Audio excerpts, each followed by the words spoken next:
in illegal conduct. They were illegally converting semi-automatic weapons into machine guns. Those federal officers were enforcing a gun control law that is very important to public safety. Yes, but there's nothing redeeming about the strategy that we used to explore or to enforce the laws that were allegedly being violated by this movement. I mean, certainly, in the cold light of day, after this fact, this was a very, very bad decision on the part of the government. Well, you have to remember, of course, there were 2 raids in Waco. In the first one, several federal law enforcement officers were shot and killed. Yes, they were. That's not to excuse what happened in the fiery inferno afterwards, and that was a real My guess tragedy. is, though, that sir, I just want to say it's that kind of an event that I think the militia groups are exploiting as a means of trying to advance their agenda. I mean, it's a tragedy. And the agenda is? Well, the agenda is, and it's in the literature that we've seen at the ADL, to thwart gun control laws, and it claims, now it gets into these issues of privacy, but then I begin hearing all this sort of stuff about the New World Order and a one-world socialist government, and that's, I think the American people kind of know how to judge that. I assume that if federal agents, full flak jacket and all helmets and full regalia, invaded your private space, you would have responded in the same way that Koresh's people did on the occasion of the first raid. Can I make a correction? There's a question out on the table. You don't like my questions? Would you respond? No. You would not shoot him? No. If they come with a legal warrant, then that legal warrant should be served properly. They should come and knock on your door.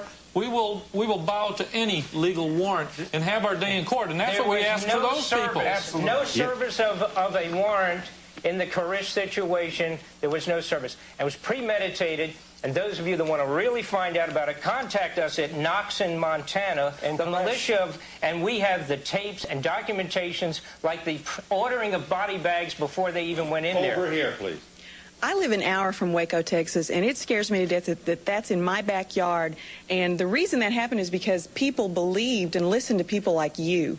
And those people believed it, and they're dead now, and their children are dead because they had no choice. Conspiracy brewing, that their lives were in danger. Exactly, and they were right, exactly. Because they went in and killed them after they conspired to do it. No, they were doing, what they were doing was illegal. They've proven it. Every single week and tell me concerning Waco that if they had a choice with hindsight, that they would have walked between the guns of the ATF and the FBI and stood between them and the compound and given their lives, if necessary, to save those children. And these maneuvers in the woods, the regalia, the camouflage outfit, the training, is all in preparation to ensure that Waco doesn't happen to you. To ensure, do I speak the truth? To ensure your freedom under the Constitution that already exists. Bill, you're and right. I don't know if you've read it recently. Thank you. Appreciate your direct answer.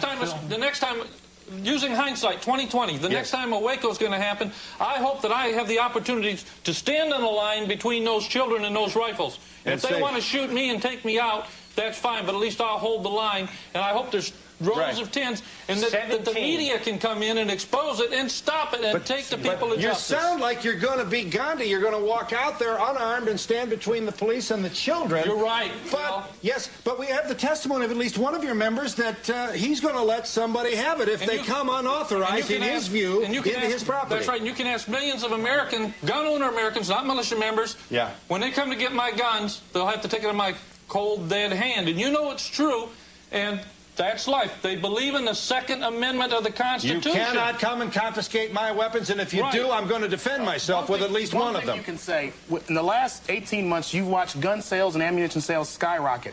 We didn't buy them all. The American public did. Millions and what millions they bought, of they rounds. did not buy to hunt squirrels. I got involved in this when I first went into a gun show, and I asked the lady, why are you buying these things? They says, because we are fearful of our government. And we'll be back in just a moment.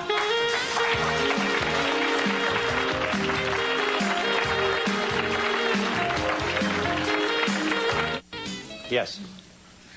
Not much time now. What I think you're doing is preying on people's fears and creating the same tensions that created when we had Hitler's Nazism. I have read the Constitution. I have read all of it.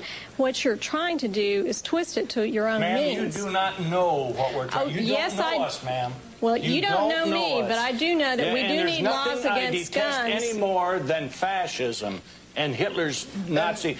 You don't know us. I talked to Dick Lobenthal from the Detroit area ADL, and he told me that every fascist government starts out with a democracy with a constitution suspended temporarily. Hitler's Germany, folks. Over here, please.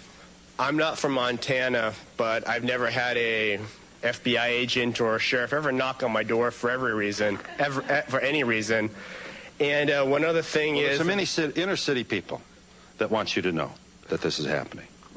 Okay. All right. So, if you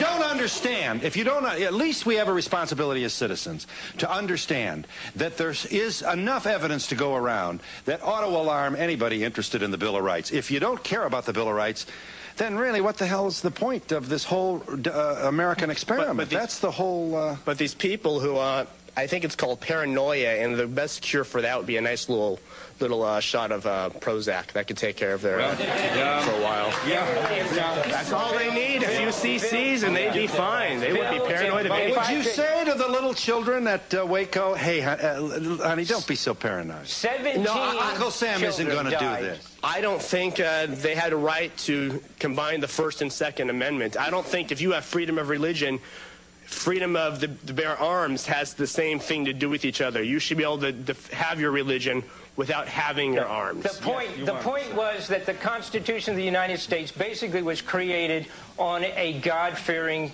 group of people. That's the extent of that. We're not espousing special religion here. How many of you really know what the Second Amendment of the Constitution says? It also, now either for the Constitution or not, as Phil said, but it also says that we have the right to form militias, that the people, you do also, but we have the right to form militias as well as the right to keep and bear arms, Phil, all in one sentence. Phil, that is a total distortion of the Second Amendment to the Constitution.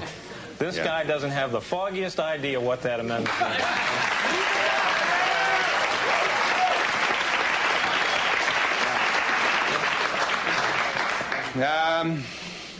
Yeah, there's more to it. The right to keep and bear arms shall not be infringed.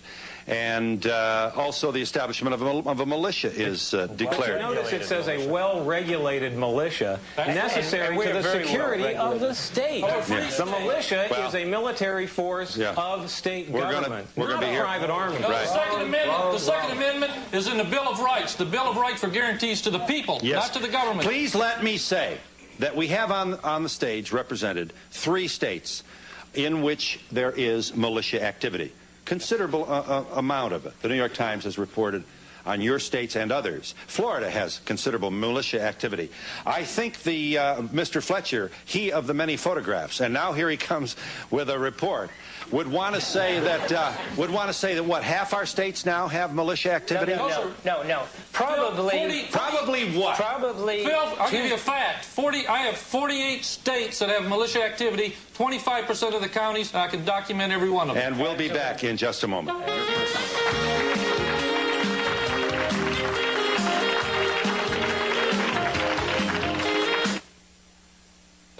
I just wanted to say that there are other ways besides arms to stop this. I mean, you don't have to go to arms all the time. The ballot box is the way to do it. And all we want to do is share the problems with you. I've sat here with an open mind and listened to you guys, and so far you haven't told me anything. You're like afraid of Russians and people in hoods. I don't see that. You haven't said anything to me. We'll give you a few more years of life. You'll see much more, son. You have way too much time on your hands. You need a hobby. You know that?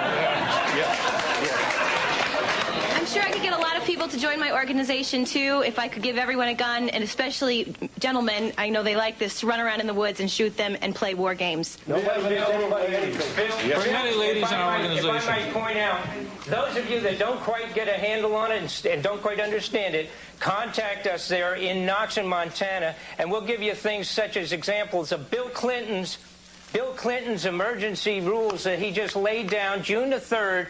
This is the entire document for martial law. You can read it yourself. Thank you. So where are all the women on the stage? Yeah. You have women? Are women part of the militia? Absolutely. They are. There's an 87-year-old lady. What do the women do? Do they identify... They're worried about what's happening. So. There's a young lady in Kalamazoo, Michigan.